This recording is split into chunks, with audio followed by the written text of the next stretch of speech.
गई है।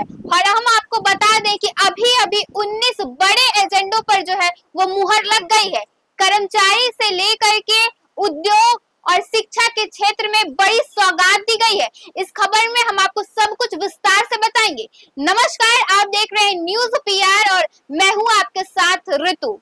बिहार के नए मुख्यमंत्री सम्राट चौधरी की अध्यक्षता में आज कैबिनेट बैठक समाप्त हो गई है, जिसके बाद 19 बड़े एजेंडों पर मुहर लग गई है, जिसमें शिक्षा, उद्योग और कर्मचारियों को बड़ी सौगात दी गई है। बैठक में कर्मचारियों के महंगाई भत्ते में बढ़ोतरी, नए महाविद्यालयों की स्थापना, उद्योग निवेश, पुलिस बल विस्तार और इलेक्ट्रिक वाहन नीति समेत कई अहम फैसले लिए गए हैं।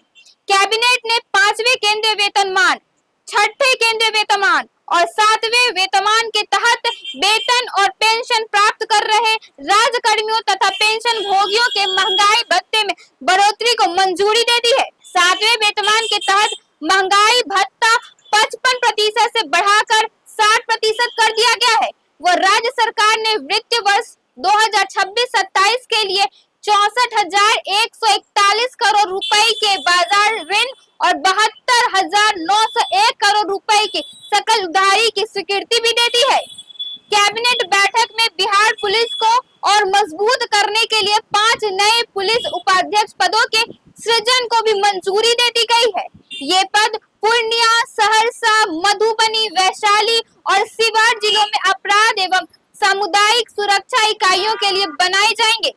उद्योग क्षेत्र को बढ़ावा देने के लिए भागलपुर जिले में national institute of food technology enterprises and management की स्थापना हेतु 100 एकड़ जमीनी केंद्र सरकार को हस्तांतरित करने का निर्णय लिया गया है। इससे खाद्य प्रसंस्करण उद्योग और स्थानीय रोजगार को बढ़ावा मिलने की पूरी उम्मीद है। इसके अलावा पटना के औद्योगिक क्षेत्र में लगभग 971 करोड़ रुपए के निवेश वाले डेयरी परियोजना को भी मंजूरी दे दी गई है। इस परियोजना से करीब 170 प्रत्यक्ष और अप्रत्यक्ष रोजगार सृजित होने वाले का अनुमान है।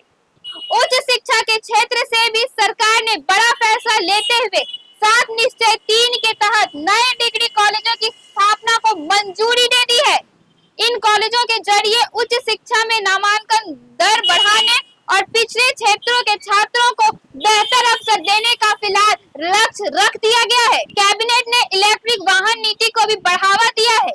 मुख्यमंत्री बिहार पर्यावरण अनुकूल परिवहन योजना के तहत अगले 5 वर्षों में राज्य में 30% इलेक्ट्रिक वाहनों की बिक्री का लक्ष्य रख दिया गया है। इसके तहत ई रिक्शा, ई बस और अन्य इलेक्ट्रिक वाहनों को बढ़ावा देने के लिए अनुदान और चार्जिंग इंफ्रास्ट्रक्चर फिलहाल विकसित किया जाएगा।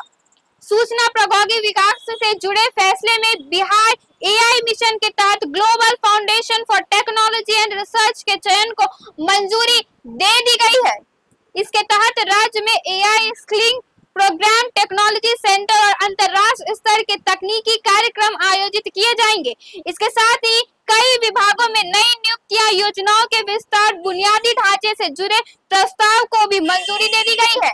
ऐसे में जो लोग अब एआई में काम करना चाहते हैं, जो लोग उच्च शिक्षा के लिए बाहर जाते थे, उन्हें अब बिहार में कहीं ना कहीं उच्च शिक्षा मिलने वाली है। जो लोग हैं वो 7वें वर्तमान की इंतजार कर रहे थे, अब उनका इंतजार कहीं ना कहीं